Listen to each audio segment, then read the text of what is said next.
Hi అందరికీ. నేను మీ అనుమన అమ్మాయిని. సో ఈరోజైతే నాకు వెజ్ మంచూరియా తినాలనిపించిందనమాట. సో ఇక్కడ ఈ ప్లేస్లో అయితే బయటనెక్కడ దొరకదు వెజ్ మంచూరియా. సో అందుకని నేనేంటంటే ఇంకా యూట్యూబ్లో రెసిపీస్ అవి చూసి ఇంకా వెజ్ మంచూరియా అయితే చేస్తాను అనుకొని మా బావతో అయితే అన్నాను. మా బావ ఏంటన్నాడంటే, ఏంటి కడుపుతుండే దానిలో అన్ని కోరికలు కోరుకున్నావు నువ్వు అనుకొని అన్నాడు. ఇంకా అలా అనేసరికి కాలీఫ్లవర్లో వెలుగుతున్న నా ముఖం కాస్త వాడిపోయిందనమాట.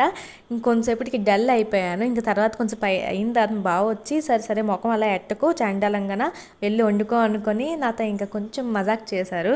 వెజ్ మంచూరియా తినడం చాలా ఈజీ, కానీ చేయడం మాత్రం చాలా కష్టం అండి బాబు. చాలా టైం టేకన్ ప్రాసెస్. అండ్ తర్వాత ఈ వెజ్ మంచూరియా ప్రిపేర్ చేసి మా బావ చేతిలో పెడితే మా బావ ఏంటన్నాడు తెలుసా, వెజ్ మంచూరియా అయితే చూడడానికి బాగానే ఉంది కానీ టేస్ట్ మాత్రం నోటికి అంత రుచిగా నాకైతే ఏం అనిపించట్లేదని ఒకేసారి అనేసారు. ఇంకా అలాగ అన్నాక ఎట్లా ఉంటుంది చెప్పండి. మీ హస్బెండ్స్ కూడా ఇంతేనా? నాకు కమెంట్ సెక్షన్లో కమెంట్ చేయండి. అండ్ వీడియో నచ్చితే మాత్రం సబ్స్క్రైబ్ చేయడం మర్చిపోకండి. By by.